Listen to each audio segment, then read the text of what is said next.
신약성경 누가복음 1장 1절로 4절 말씀 제가 읽겠습니다. 우리 중에 이루어진 사실에 대하여 처음부터 목격자와 말씀에 일꾼된 자들이 전하여 준 그대로 내력을 저술하려고 붓을 든 사람이 많은지라 그 모든 일의 근원부터 자세히 미루어 살핀 나도 데오빌로 각하에게 차례대로 써 보내는 것이 좋을 줄 알았노니 이는 각하가 알고 있는 바를 더 확실하게 하려 함이로라. 아멘. 여러분 다시 한번 교회 오신 것을 환영합니다. 이 시간 은혜 받고 변화 받는 귀한 시간 되시길 바랍니다. 성탄절 시즌에는 가끔 이상한 일들이 벌어지는 것을 볼 수 있습니다. 몇 년 전에 이런 일이 있었습니다. 뉴저지 링컨 터널에 거대한 현수막이 걸려졌습니다. 그 현수막에는 성탄절은 신화다. 이번 시즌에는 합리적인 생각을 추구하자. You know it's myth. This season celebrate reason. 이라고 이렇게 써져 있었습니다. 이 현수막은 미국 무신론자 연합회에서 붙인 것이었습니다. 그런데 얼마 안 돼서 그 현수막 바로 옆에 다른 사람들이 또 다른 현수막을 붙였습니다.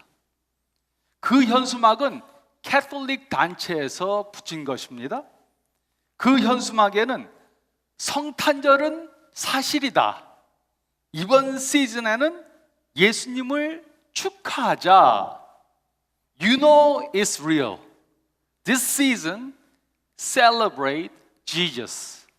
이렇게 써져 있었습니다. 그러므로 그 장소를 매일 운전해 가는 사람들은 매일 이 두 개의 현수막을 보았습니다. 성탄절은 신화다. 아니다. 성탄절은 사실이다. 우리 중에도 이런 질문들을 해보신 적이 있는 분들이 있을 것입니다. 예수라는 사람이 정말 2000년 전에 베들레헴에 태어난 것이 사실인가? 동정녀 탄생, 천사들, 동방박사들, 성탄절에 나오는 이런 사건들은 진짜 믿을 수가 있는 것인가? 우리는 또 이런 질문들을 해보았을 수 있습니다. 성탄의 이야기는 왜 성경 중에 기록이 되어져 있는가? 성탄의 이야기가 왜 중요한가? 성탄절의 이야기가 우리와 무슨 상관이 있는가? 이런 질문들을 해보신 적이 있다면 우리가 오늘 읽은 이 말씀은 이 질문들에 대한 답을 해줄 수 있습니다. 생각해 보시기 바랍니다. 우리가 예수님께서 2000년 전에 베들레헴에 태어나셨다고 믿고 있는 증거들이 도대체 무엇입니까? 그리고 예수님이 정말 성경 말씀대로 2000년 전에 베들레헴에 태어나셨다면 이 사실은 우리와 무슨 상관이 있고 우리에게 어떤 의미를 주는 것입니까? 누가는 이런 질문들에 대한 답을 해주고 있습니다. 우리가 읽을 말씀 가운데 1절 말씀을 보면 첫 번째로 우리는 이루어진 사실들을 점검해 봐야 합니다. 우리는 이루어진 사실들을 점검해 봐야 합니다. 누가복음은 누가가 기록을 했습니다. 누가는 이방인 의사였습니다. 그는 메시아가 오실 것을 고대하고 기다리던 유대인이 아니었습니다. 그러나 그는 예수님에 대해 전해 듣고 예수님의 제자가 된 그런 사람이었습니다. 누가는 데오빌로라는 사람을 알고 있었습니다. 데오빌로도 역시 이방인이었지만은 그도 역시 예수님에 대해 전해 듣고 기독교인이 된 그런 사람이었습니다. 근데 데오빌로는 예수님을 믿기는 믿었지만 예수님께서 하신 일에 대해서 정확히 알고 있지를 못했습니다. 그래서 누가는 예수님에 대해 처음부터 자세하게 기록을 해서 그것을 데오빌로에게 전해주기를 원했습니다. 1절은 다음과 같이 기록했습니다. 우리 중에 이루어진 사실에 대하여. 누가는 자신이 기록한 것이 신화라고 아니면 옛날 이야기라고 그렇게 말하지 않았습니다. 옛날 한 옛날에 호랑이가 담배 피던 시절에 이렇게 그의 복음서를 시작하지 않았습니다. 그 대신 그는 이루어진 사실들을 기록했다고 그렇게 말했습니다. 그는 자신이 기록한 사실들은 이미 구약에서 예언이 되었던 것들이고 그 예언들이 예수님을 통해 이루어졌다고 그렇게 말했습니다. 구약에 예언된 장차 오실 예수님에 대한 그러한 예언들은 100% 정확하게 예수님을 통해 이루어졌습니다. 이것이 바로 예수님께서 우리를 구원하시기 위해 이 땅에 오신 메시아라는 것을 증명해 주는 첫 번째 이유인 것입니다. 구약에 기록된 메시아에 대한 예언에 대해 생각해 보시기 바랍니다. 신약학자들은 구약의 메시아에 대한 예언들이 61가지 기록이 되어져 있다고 그렇게 말합니다. 물론 이 예언들 중에서는 예수님 자신이 원해서 이룰 수 있는 그러한 사건들도 있었습니다. 나귀를 타고 입성하신 것, 그거는 뭐 예수님이 그 예언의 말씀을 아셨다면 그렇게 따라 했을 수도 있습니다. 하지만 이 예언들 중에 대부분은 자신의 의지로 이룰 수 없는 그러한 사건들이었습니다. 그 예로 미가서 5장 2절에는 메시아가 베들레헴에서 탄생할 것이라고 예언이 되어져 있습니다. 그리고 이 예언은 마태복음 2장 1절에 요셉과 마리아가 인구 조사를 하기 위해 베들레헴의 감으로 이루어졌습니다. 또 스가랴 11장 12절에는 메시아가 은 30에 팔릴 것이라고 예언이 되어 있습니다. 그리고 이 예언은 마태복음 26장 15절에 유다가 예수님을 은 30에 팔므로 이루어졌습니다. 또 시편 22장 16절은 메시아가 손과 발이 찔릴 것이라고 그렇게 예언해 주었습니다. 그리고 이 예언은 누가복음 23장 33절에 예수님이 십자가에 달리심으로 이루어졌습니다. 세상의 다른 종교 책들은 예언을 전혀 기록하지 않았던가?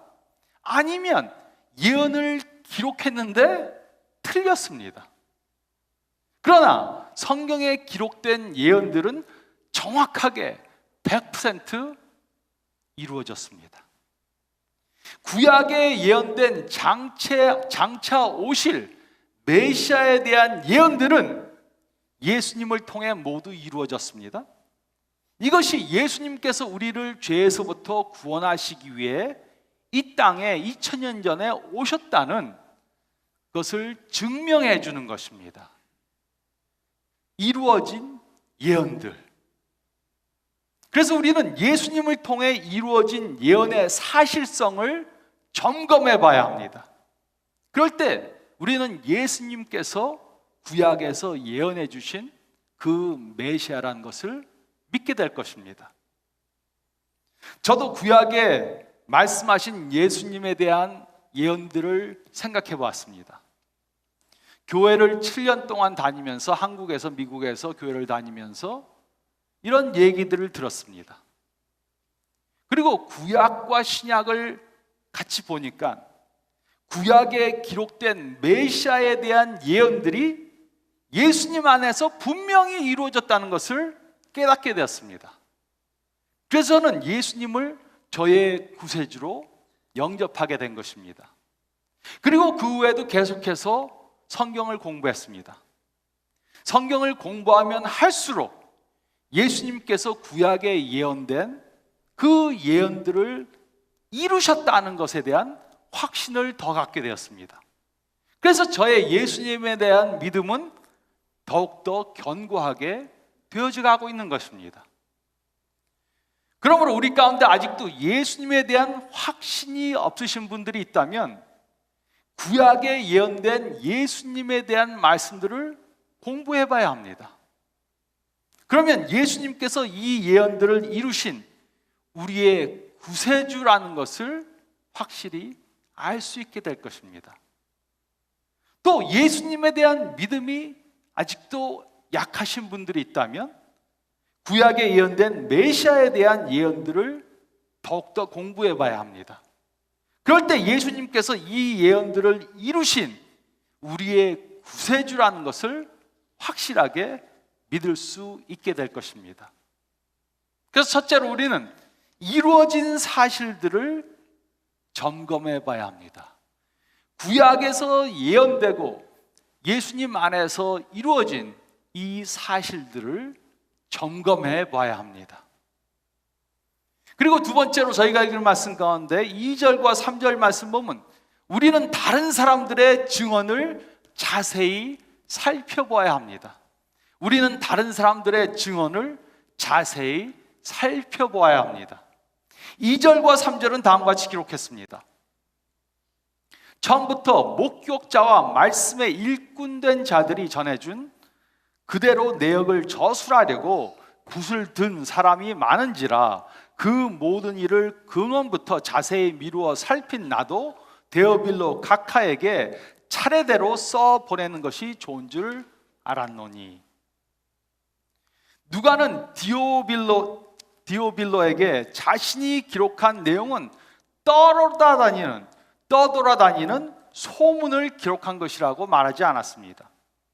또 누가는 사건이 일어난 몇백 년 후에 그의 복음서를 기록한 것도 아닙니다. 그는 예수님과 함께 지냈고 예수님이 기적을 행하시는 것을 직접 목격하고 예수님의 말씀을 직접 들은 그 사람들의 증언을 기록했습니다. 그는 베드로의 이야기를 들었습니다. 그는 예수님의 동생인 야고보의 이야기를 들었습니다. 그는 예수님의 어머니 마리아의 이야기도 들었습니다. 또 그는 바울의 이야기도 들었습니다. 누가는 이들의 증거를 자세히 미루어 살펴보았습니다.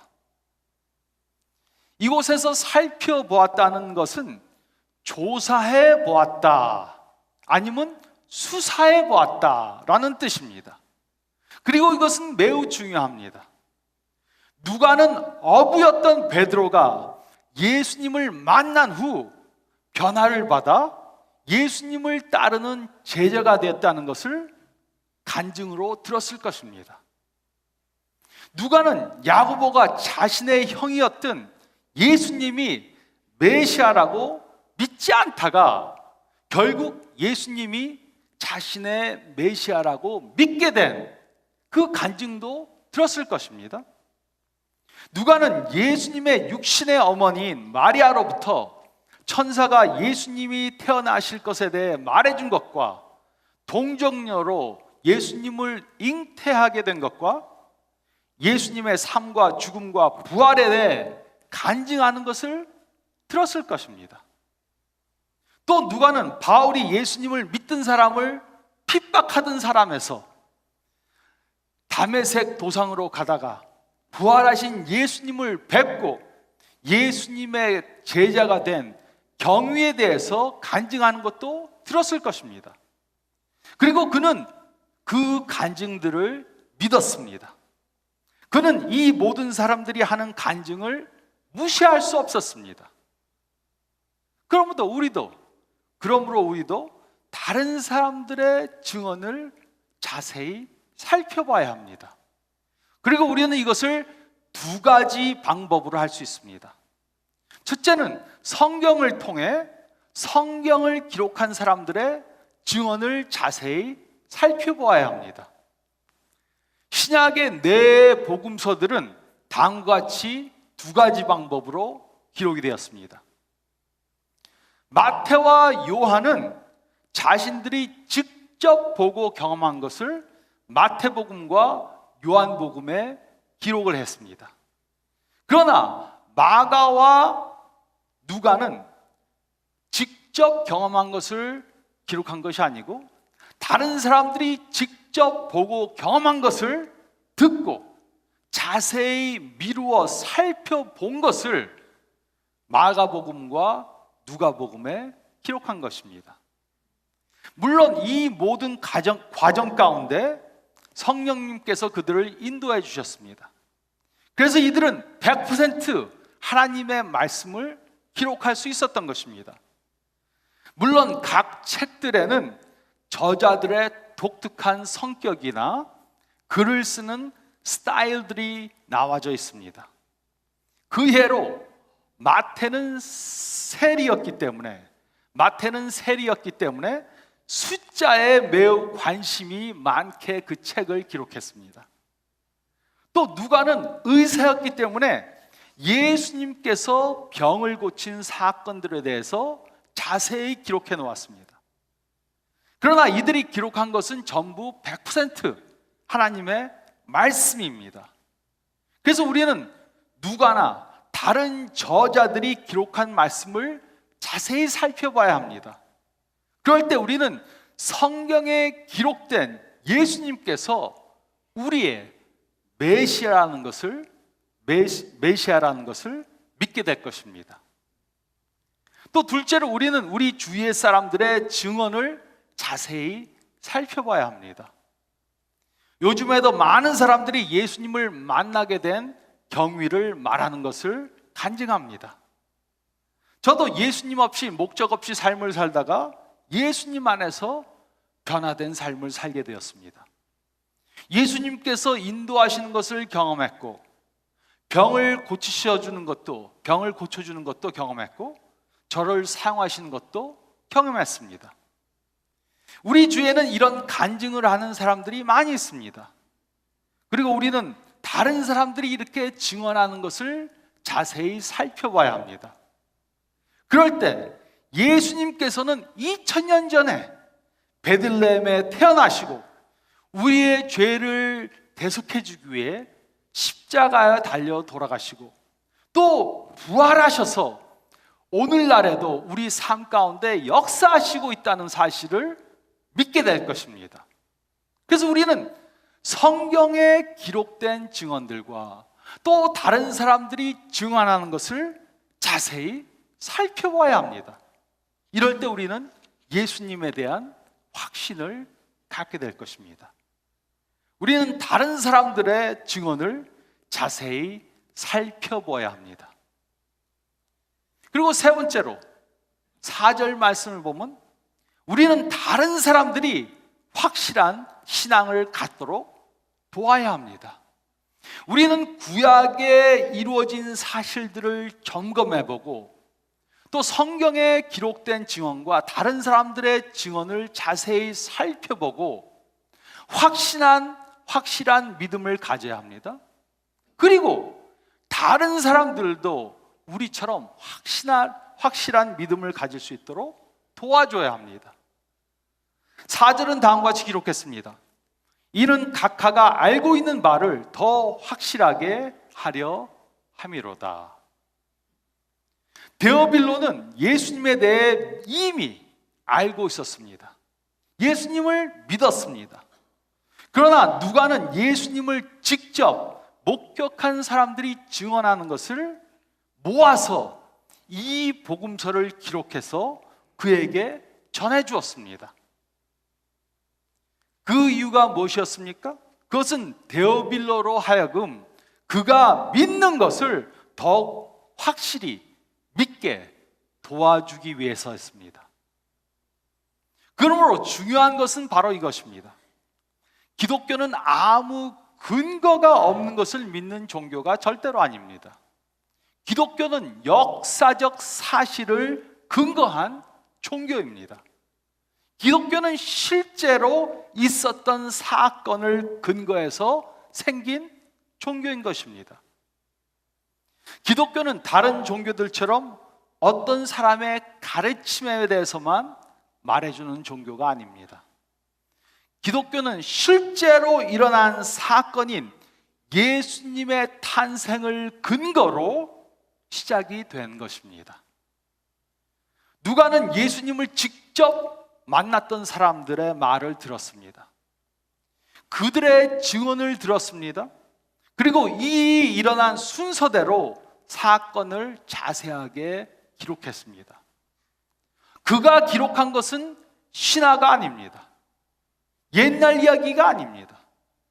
그는 이방인이었지만은 예수님의 탄생과 죽음과 부활을 목격한 사람들의 증언을 직접 듣고 그들의 말을 믿었습니다. 그는 예수님께서 우리들의 죄를 대속해 주기 위해 오신 메시아인 것을 믿었습니다. 그리고 그는 데오빌로로 하여금 확실한 신앙을 가질 수 있도록 도와주기 위해 이 복음서를 기록한 것입니다.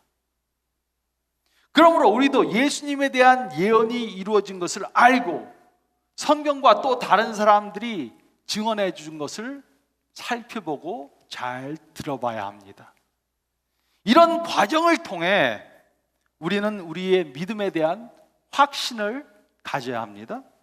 그리고 우리가 믿는 것을 다른 사람들도 확신할 수 있도록 전해줘야 하는 것입니다. 저희 집에 가끔 여호와의 증인들이 올 때가 있습니다. 그러면 저는 그분들을 집으로 들어오라 그럽니다. 그리고 그분들에게 구약에 예언된 메시아에 대한 예언들을 예수님께서 어떻게 이루어 주셨는가 말해 줍니다.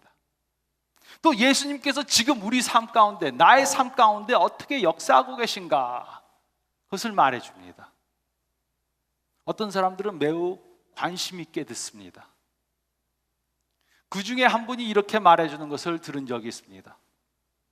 그는 오랫동안 시카고에 있는 어떤 한인교회를 다녔습니다. 그러다가 여호와의 증인이 되었습니다. 근데 그분은 저에게 자기가 교회를 10년 이상 다녔지만 구약이 예수님에 대해 예언해 준 것이라고 말하는 것을 들은 적이 없다고 그렇게 말했습니다. 많은 기독교인들의 문제는 바로 이것입니다. 예수님께서 메시아라는 것은 믿는데 그것을 설명해 주지 못합니다. 왜 내가 예수님이 메시아라는 것을 믿는가? 예수님께서 구약에 예언된 말씀들을 어떻게 이루셨는지 잘 알질 못합니다.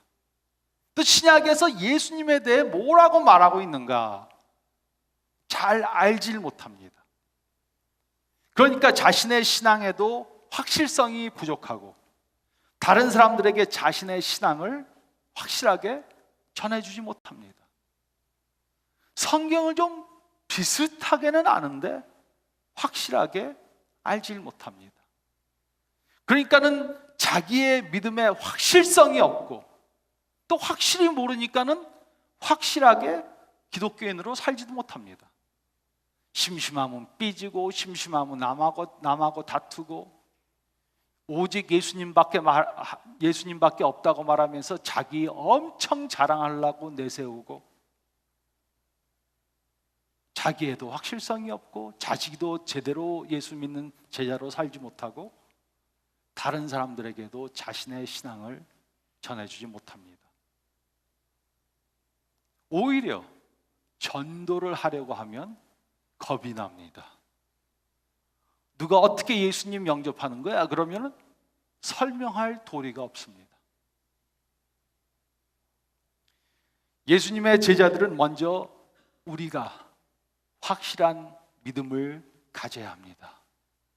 구약의 말씀을 보고 그 구약의 예언들이 예수님을 통해 어떻게 이루어졌는가 확실한 믿음을 갖고 또 신약을 공부하면서 예수님에 대해서 뭐라 그랬는가 확실히 알고 그것을 믿고 따르며 살고 또 우리 주위에 아직 그 사실을 모르는 분들에게 특별히 성탄절에 그들에게 예수님의 복음을 전해줘야 합니다. 다른 사람들이 확실한 신앙을 갖도록 도와줘야 합니다. 저는 성탄절 시즌을 좋아합니다. 단일종, 휘황찬란한 불들, 크리스마스 캐롤, 산타 할아버지, 크리스마스 트리, 이런 것들은 많으면 많을수록 좋습니다. 그 이유는 크리스마스 시즌은 사람들로 하여금 예수님에 대해 질문할 수 있는 기회를 주기 때문입니다. 도대체 2000년 전 구유에 있던 아기가 우리에게 어떤 의미가 있습니까? 왜 그 아기가, 그 베들레헴에서 난 아기에 대해서 축하하는 것입니까? 질문하는 기회를 줄 수 있습니다. 성탄절에는 중요한 의미가 있습니다. 성탄절이 있었기 때문에 하나님께서는 우리들의 문제를 인간들의 관점에서 이해하실 수 있습니다. 물론 예수님께서 성육신하기 전에도 하나님께서는 우리들의 문제를 이해하셨습니다. 하지만 그것은 지식적으로 이해하신 것이지 경험적으로 이해하신 것은 아니었습니다.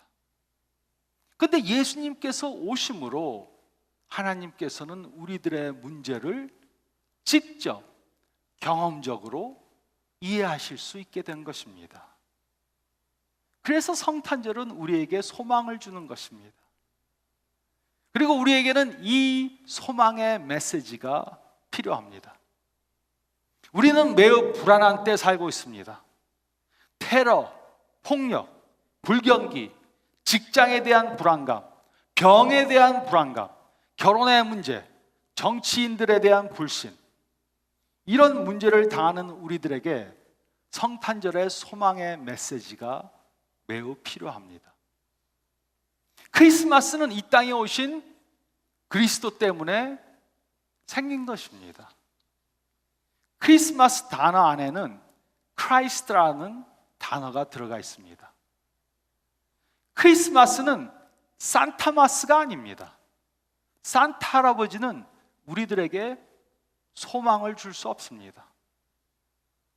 크리스마스는 쇼핑마스도 아닙니다. 아무리 쇼핑을 많이 해서 많은 물건들을 사서 가져도 우리 안에 있는 공허감은 가시지가 않습니다. 크리스마스는 패밀리 마스도 아닙니다. 가족들도 우리의 문제를 전부 해결해 줄 수 없습니다. 크리스마스가 없이는, 크라이스트가 없이는 크리스마스를 맞을 수가 없는 것입니다. 근데 요즘 어떤 교회들은 크리스마스가 주일이라서 올해 성탄절 예배를 취소했다고 합니다.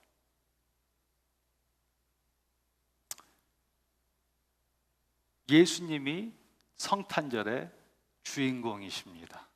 그리고 이 예수님 없이는 소망을 갖고 살 수가 없습니다. 예수님의 성탄 이야기는 신화나 옛날 얘기가 아닙니다. 성탄절은 우리 메시아이신 예수님 때문에 있는 것입니다. 그러므로 우리는 이런 확고한 신앙을 갖고, 우리가 먼저 그 확고한 신앙을 갖고 그 신앙을 다른 사람들에게 전해줘야 합니다.